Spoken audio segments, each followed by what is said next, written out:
Menikahi Hot Om. Bab 179. Plak. Kamu yang kurang ajar, Bu Indah. Geram Anggun. Kamu mau nyakitin anak saya, tapi bahkan gak mau disakiti. Keadaan pun keos. Semua orang langsung turun tangan. Gunadia dan Haris berusaha melerai para wanita yang saling baku hantam tersebut. Rahmita yang sudah babak belur pun bahkan kembali ikut campur dan membela Mama Indah. Ia merasa berada dalam satu kubu dengan ibu kandung Mahesa tersebut sekarang. Ia merasa harus semakin memperkeruh suasana. Ja ingin semua orang berpikir kalau memang keluarga Widya itu adalah keluarga yang buruk. Bos Sumi yang melihat pertengkaran itu dari kejauhan pun merinding. Ia berlari menuju Widya yang tadi sempat ia sapa di taman depan rumah dekat dengan mobilnya terparkir. Ingin memberitahu bahwa kakak dan juga ibunya terlibat perkelahian hebat. Tujuannya hanyalah ingin supaya Widya bisa meredam suasana. Non Widya, ucap Bos Sumi, panik bukan main. Widya yang masih duduk di sekitaran taman yang jauh dari teras depan rumah pun menoleh, mendapati Mbok Sumi dengan raut cemasnya. Iya, Mbok. Ada apa? Gawat, Non. Gawat. Ibu Non sama kakak Non pukul-pukulan sama Bu Indah dan Bu Rahmita. Sekarang sedang dilerai. Mendengar hal itu pun Widya langsung berdiri dari duduknya. Rasa mual dan pusing yang perlahan mendera pun mendadak hilang, berganti cemas yang begitu luar biasa. Ayo, Mbok, ucap Widya, berjalan cepat, setengah berlari menuju kediaman keluarga suaminya. Kakinya langsung melangkah masuk melalui teras depan rumah. Yang pertama kali ia dengar adalah teriakan suara Eyang. Sastro, cukup. Geram lelaki sepuh itu. Sudah cukup. Semua orang pun berhenti. Mentari dan Anggun pun sudah ditahan oleh Haris, sedangkan Mama Indah dan Rahmita sudah ditahan oleh Gunadia. Kalian semua manusia dewasa yang sudah berakal. Apa dengan seperti ini menyelesaikan permasalahan? Widya terpaku di tempatnya, masih melihat dari kejauhan dengan tubuh yang gemetar. Mentari yang sudah buta akan akal sehat pun menulikan telinga. Terlebih saat melihat Jingga yang berdiri tidak jauh di belakang Mahesa. Perempuan itu langsung menepis tangan sang ayah dan berlari menuju istri kedua suami adiknya tersebut. Maaf, Eyang. Geram Mentari sambil berlalu melewati Eyang Sastro. Tapi, akal sehat saya memang sudah tidak ada. Saya tiba-tiba gila berhadapan dengan keluarga kalian. Setibanya di sekitar Jingga, ia langsung menarik rambut perempuan itu dengan kencang. Hampir saja bayi dalam gendongannya terlepas jika ia tidak memeluknya dengan kuat. Semua itu gara-gara lo, pelakor anjing. Geram Mentari. Hatinya terasa panas ketika melihat wajah polos Jingga. Kenapa lo harus datang ke kehidupan adik gue? Padahal dia udah bahagia tadinya. Mahesa langsung berdiri dari tempatnya. Tentu ia khawatir jika bayi tidak bersalah itu ikut menjadi korban. Amukan Mentari. Mas Mahesal, rengek Jingga. Sina, Mas. Tolong gendong Sina. Panggil terus. Geram Mentari, masih menarik rambut Jingga. Panggil dia buat lindungin lo. Cukup, Mentari. Desis Mahesa, melepaskan cengkeraman tangan Mentari dan melindungi Jingga dengan tubuh besarnya.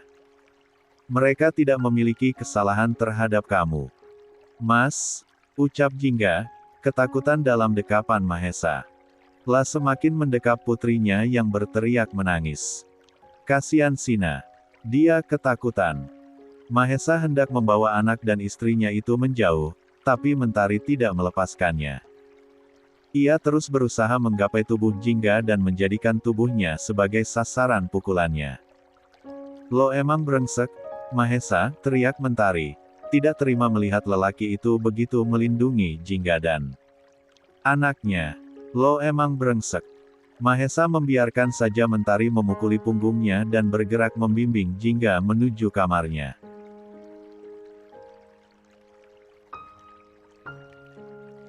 Sedangkan Widya yang menyaksikan semua itu merasakan kepedihan hatinya. Lah semakin nelangsa. Merasa kasihan terhadap kakak yang membelanya mati-matian. Rasanya semua sudah cukup. Mahesa telah berubah. Perempuan itu merasa suaminya sudah cukup bahagia dengan keluarga barunya. Rasanya, tidak ada lagi yang akan dia bicarakan dengan lelaki itu. Semua keinginannya untuk mengakhiri semua dengan baik menguap entah kemana. Yang tersisa hanyalah rasa sakit. Mahesa memang terlihat begitu melindungi Jingga, juga bayi mereka. Apalagi yang dia harapkan. Yang ada di otaknya sekarang adalah kehormatan keluarganya. Lebih baik mengakhiri semuanya dengan segera. Lalu menghilang, dan memutuskan semua hubungan. Ia tidak akan membiarkan keluarganya direndahkan lagi. Ia tidak akan membiarkan semua orang menindasnya lagi. Kakinya pun mulai melangkah. Menuju Mentari yang masih memukuli Mahesa dan berusaha menarik Jingga dari pelukan lelaki itu. Kenal lo. Geram Mentari saat berhasil menangkap lengan Jingga dari samping. Udah, ucap Widya, berusaha menarik tangan Mentari agar melepaskan Jingga dengan kedua tangannya. Satu tangannya berusaha melepaskan cengkeraman tangan Mentari, satu tangannya yang lain berusaha menahan lengan Jingga agar wanita itu tidak terseret oleh tarikan tangan sang kakak. Tapi, Mentari tidak mendengarkan Widya, tetap berusaha menarik lengan Jingga dengan kuat. Mas, Sina, tangan aku ditarik. Pada saat bersamaan satu tangan Widya berhasil melepaskan cengkeraman tangan Mentari, namun tangan yang lainnya masih tertinggal memegangi lengan Jingga. Mahesa yang tidak tahu itu adalah tangan Widya langsung mencengkeram pergelangan tangan istrinya tersebut dengan kuat. Lelaki itu berbalik dan mendorong Widya dengan begitu keras sampai perempuan itu terpelanting ke belakang. Ah! Rintih Widya. Cukup kamu berusaha menyakiti anak dan istri saya, Mentari. Geram Mahesa. Saya yang salah. Dek! Teriak Mentari, langsung berlari mendekap sang adik. Kamu nggak apa-apa. Widya meringis kesakitan, perutnya langsung terasa kram. Perut aku sakit, Mahesa terpaku di tempatnya saat menyadari siapa yang ia dorong dengan keras. Bukannya menolong Widya, ia malah kembali menoleh pada Jingga. Kamu nggak apa-apa. Aku nggak apa-apa, Mas, ucap Jingga dengan lembut. Widya, Mas. Ada keluarganya yang bisa nolong dia, jawab Mahesa, dingin. Sungguh, ucapan itu begitu melukai perasaan Widya. Ya, tentu saja Widya bisa mendengar ucapan suaminya tersebut. Hatinya semakin terasa hancur. Udah? Ya, kita pulang aja. Udah selesai, kan? Isak Widya, menangis. Ayo, kita pulang aja. Ajak mama sama papa. Mas, ucap Jingga, merasa tidak enak hati pada Widya. Ia merasa kasihan pada madunya yang sudah banyak membantu tersebut. Jangan seperti itu. Cukup dengarkan apa kata suami kamu, Jingga, tegas Mahesa. Jangan mengulangi kesalahan yang sama. Mahesa pun merangkul Jingga dan membawa istri keduanya tersebut menaiki anak tangga. Namun sesaat kemudian langkahnya terhenti sebab teriakan yang muncul dari tengah ruang tamu. Nggak punya hati kamu, Mahesa. Teriak Haris dengan begitu lantang. Ila melangkahkan kakinya menuju Mahesa. Ia yang sedari tadi cenderung bisa mengendalikan diri pun tidak bisa diam lagi. Lama merasakan kemarahannya berkobar dalam dada. Ia pun merasakan kepedihan yang teramat sangat menyaksikan semua adegan itu. Lelaki parubaya itu tidak terima melihat putrinya diperlakukan seperti itu. Mati kamu di tangan saya.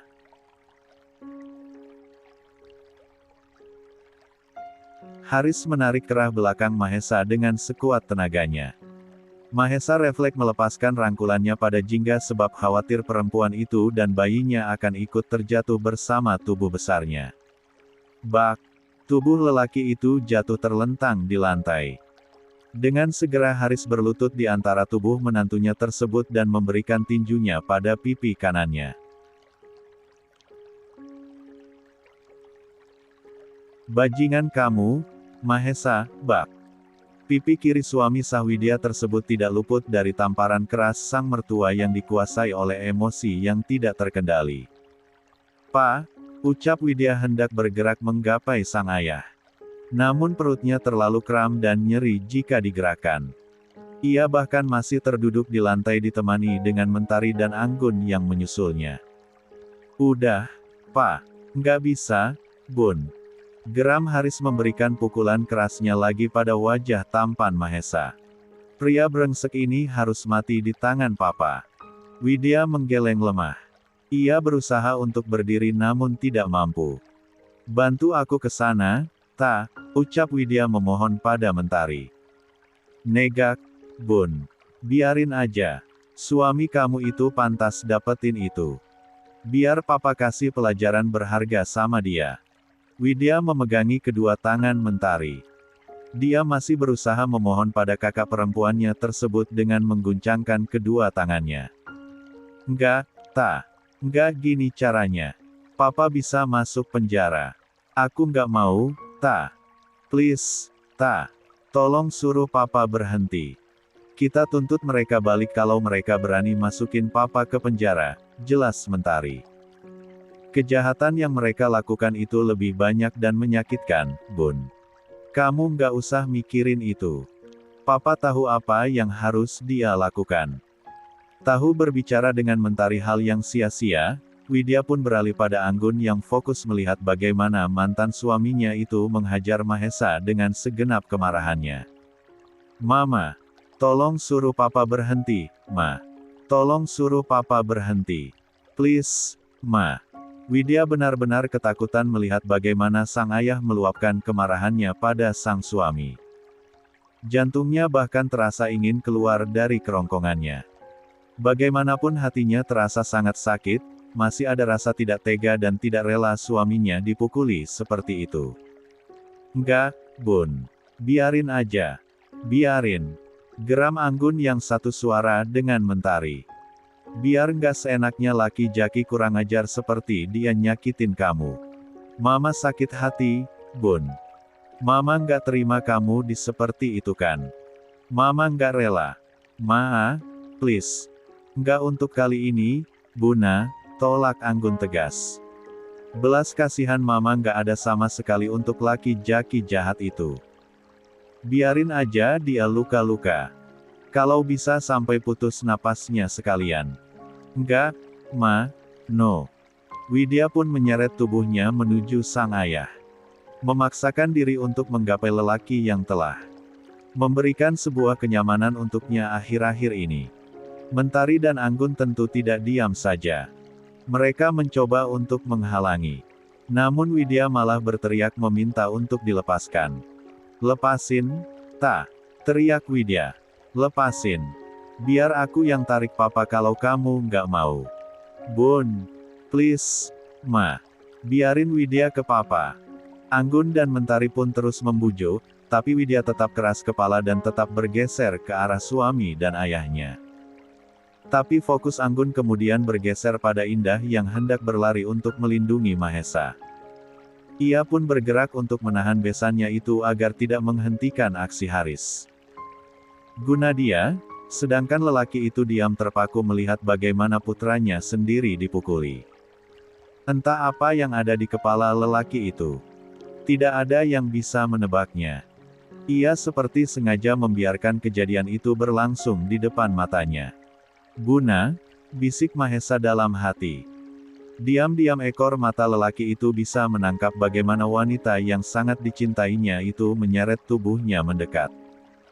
Sungguh, ia bisa melihat wajah cantik wanita itu menderita dan penuh dengan air mata.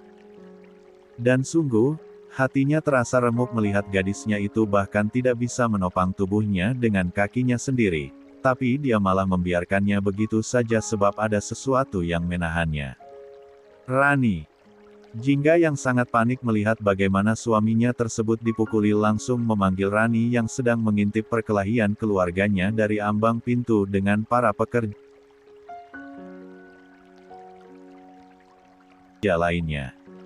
"Sina. Rani yang mengerti langsung melangkah menuju Jingga dan mengambil alih anak majikannya tersebut. Mbak Jingga, bawa Sina ke kamar Rani. Lia, Mbak. Rani pun langsung membawa putri kandung Mahesa tersebut dan melangkah menaiki anak tangga. Sedangkan Jingga langsung melangkah menuju Mahesa dan langsung melindungi lelaki itu dengan cara memeluknya. Ah! Pekik Jingga saat pukulan Haris selanjutnya telak mengenai kepalanya. Jingga, ucap Mahesa langsung panik. Pergi. Jingga menggeleng. Kalau kamu sakit, aku juga harus sakit, Mas. Kita seperti ini karena sama-sama harus selamatin Cila. Kita tanggung sama-sama. Enggak, aku bilang pergi. Jaga Sina. Perempuan cantik tersebut kembali menggeleng. Menangkup wajah suaminya yang sudah babak belur. Sudut-sudut bibirnya bahkan sudah mengeluarkan darah. Enggak, Mas. Aku enggak mungkin biarin kamu kesakitan sendirian di sini. Jingga kemudian menoleh sedikit menatap Haris. Pukul saya juga, Om. Limpahkan semua kemarahan Om pada saya juga. Jangan hanya pada suami saya.